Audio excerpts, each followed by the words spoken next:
Hello welcome back to Soumya Prakash cooking channel. ಇವತ್ತಿನ ವಿಡಿಯೋದಲ್ಲಿ ನಾನು ತುಂಬಾ ಟೇಸ್ಟಿಯಾದ ನುಗ್ಗೆಕಾಯಿ ಕರಿ ಹೇಗೆ ಮಾಡೋದು ಅಂತ ತಿಳಿಸ್ಕೊಡ್ತೀನಿ.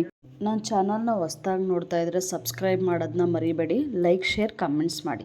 ಊರಿಂದ ಬತ್ತಾ ನುಗ್ಗೆಕಾಯಿ ತಗೊಬಂದೆ, ಅದು ಸಿಂಪಲ್ ಆಗಿ ಹೇಗೆ ನುಗ್ಗೆಕಾಯಿ ಕರಿ ಮಾಡೋದು ಅಂತ ತಿಳಿಸ್ಕೊಡ್ತೇನೆ. ಈ ಸೈಜ್ ಕಟ್ ಮಾಡ್ಕೊಳ್ಳಿ.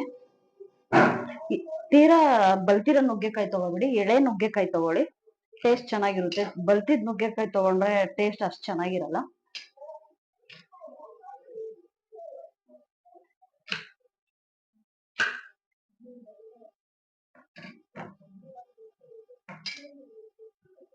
ಸಾಕಲ್ವಾ?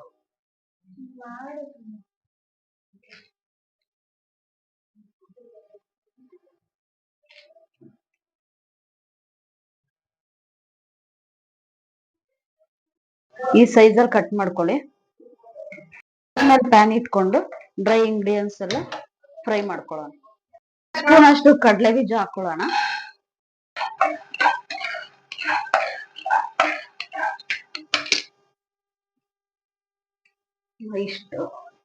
ಇಷ್ಟಾದ್ರೆ ಸಾಕು. ಈಗ ನೆಕ್ಸ್ಟ್ ಧನಿಯಾ ಕಾಳು ಹಾಕೋಣ. 2 ಸ್ಪೂನ್ ಇದೆ. ಧನಿಯಾ ಕಾಳನ್ನ ಜಾಸ್ತಿ ಫ್ರೈ ಮಾಡೋ ಅವಶ್ಯಕತೆ ಇಲ್ಲ. ಸ್ವಲ್ಪ ಬಿಸಿ ಆದ್ಮೇಲೆ ಒಂದು ಚಕ್ಕೆ ಹಾಕೊಂಡಿದ್ದೀನಿ, 2 ಏಲಕ್ಕಿ, 4 ಲವಂಗ ಫ್ರೈ ಮಾಡ್ಕೊಳ್ಳೋಣ.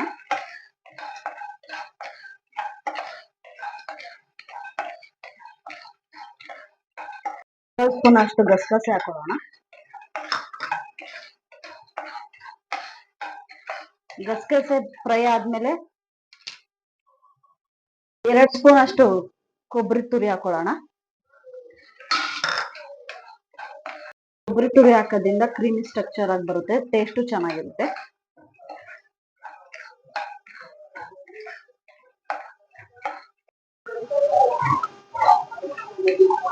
ಈಗ ಸ್ಟವ್ ಆಫ್ ಮಾಡೋಣ. ತಣ್ಣಗಾದ್ಮೇಲೆ ಗ್ರೈಂಡ್ ಮಾಡ್ಕೊಬರೋಣ. ಹುಣಸೆಹಣ್ಣು ಹಾಕೊಳ್ಳೋಣ.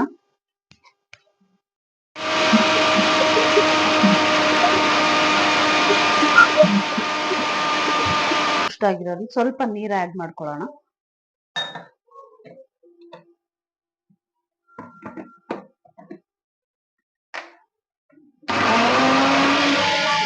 ಟೇಬಲ್ ಸ್ಪೂನ್ ಅಷ್ಟು ಆಯಿಲ್ ಹಾಕೊಳ್ಳೋಣ.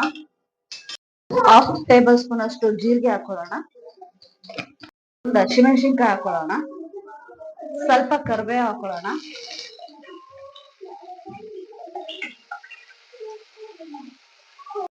ಒಂದು ದೊಡ್ಡ ಈರುಳ್ಳಿ ಹಾಕೊಳ್ಳೋಣ. ಈರುಳ್ಳಿ ಗೋಲ್ಡನ್ ಬ್ರೌನ್ ಬರೋವರೆಗೂ ಫ್ರೈ ಮಾಡ್ಕೊಳ್ಳೋಣ. ಮೀಡಿಯಂ ಸೈಜ್ ಟೊಮೊಟೊನ ಗ್ರೈಂಡ್ ಮಾಡ್ಕೊಳ್ಳೋಣ, ಸ್ಮೂತ್ ಪೇಸ್ಟ್ ಆಗಿ.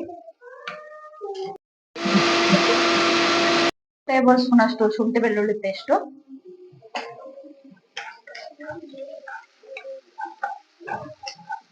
ಹಸಿ ವಾಸನೆ ಹೋಗೋವರೆಗೂ ಫ್ರೈ ಮಾಡ್ಕೊಳ್ಳೋಣ. ಅದಾದ್ಮೇಲೆ ಚಿಲ್ಲಿ ಪೌಡರ್ ಹಾಕೋಣ. ಈಗ ಆಗಿದೆ, ಫ್ರೈ ಆಗಿದೆ. ಈಗ 1 ಟೇಬಲ್ ಸ್ಪೂನ್ ಅಷ್ಟು ಚಿಲ್ಲಿ ಪೌಡ್ರು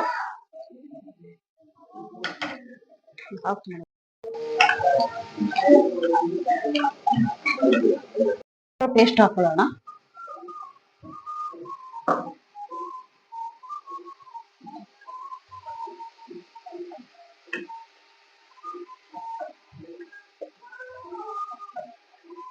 ಟೊಮೊಟೊ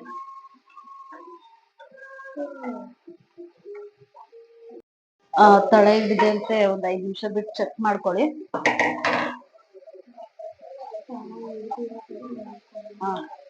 ತಳ ಹಿಡಿದಂತೆ ನೋಡ್ಕೊಳ್ಳಿ.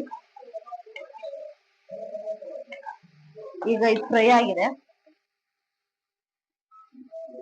ರುಬ್ಬಿಟ್ಕೊಂಡಿರೋ ಪೇಸ್ಟ್ ಹಾಕೊಳ್ಳೋಣ. ಕಡಲೆ ಬೀಜ, ಧನಿಯಾ ಎಲ್ಲ ಫ್ರೈ ಮಾಡಿ ಪೇಸ್ಟ್ ಮಾಡಿ ಇಟ್ಕೊಂಡಿದೀವಲ್ಲ, ಅದನ್ನ ಹಾಕೊಳ್ಳೋಣ.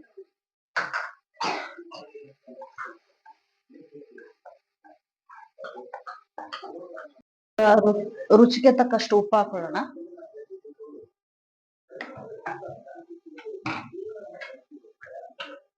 ಆಗ್ಲೇ ತೊಳೆದಿಟ್ಕೊಂಡಿರೋ ನುಗ್ಗೆಕಾಯಿ ಹಾಕೊಳ್ಳೋಣ.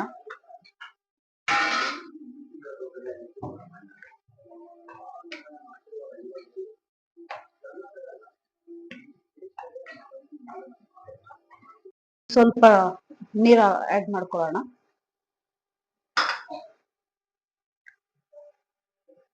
ಒಂದ್ ಅರ್ಧ ಕಪ್ ಅಷ್ಟು ಆಡ್ ಮಾಡ್ಕೊಳ್ಳಿ ಸಾಕು.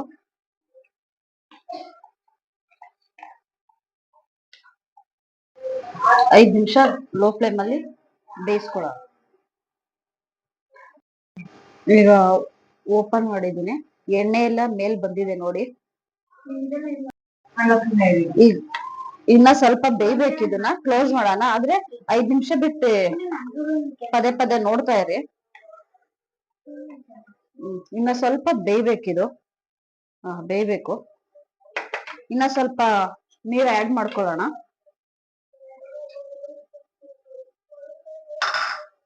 ಈಗ ಮಿಕ್ಸ್ ಮಾಡಿ ಇನ್ನ ಒಂದ್ 5 ನಿಮಿಷ ಬೇಯಕ್ ಬಿಡೋಣ. 10 ನಿಮಿಷ ಆಗಿದೆ, ಓಪನ್ ಮಾಡಿ ನೋಡೋಣ. ನೋಡಿ, ಎಣ್ಣೆ ಎಲ್ಲ ಮೇಲ್ ಬಂದಿದೆ. ಇದು ರೆಡಿ ಆಗಿದೆ ಅಂತ ಅರ್ಥ. ಎಣ್ಣೆ ಎಲ್ಲ ಮೇಲ್ ಬಂದಿದ್ರೆ ರೆಡಿ ಆಗಿದೆ ಅಂತ ಅರ್ಥ. ಈಗ ಸರ್ವ್ ಮಾಡೋಣ. ನೀವು ಚಪಾತಿ ಜೊತೆಗೆ ಇಲ್ಲ ರೈಸ್ ಜೊತೆಗೆ ಯಾವ್ದು ಕೊತ್ಮರಿ ಆಡ್ ಮಾಡ್ಕೊಳ್ಳೋಣ.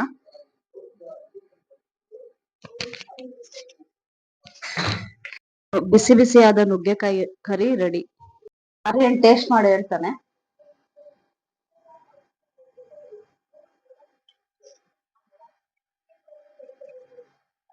ಹೇಗಿದೆ ಟೇಸ್ಟ್ ಮಾಡಿ ಹೇಳು ಆಯ್ತಾ.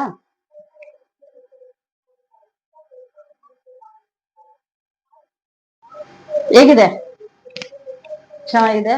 ನೀವು ಮನೇಲಿ ಮಾಡ್ಕೊಂಡು ಟೇಸ್ಟ್ ಮಾಡಿ ಹೇಗಿದೆ ಅಂತ ಕಮೆಂಟ್ ಮಾಡ್ಕೊಂಡು ತಿಳಿಸಿ.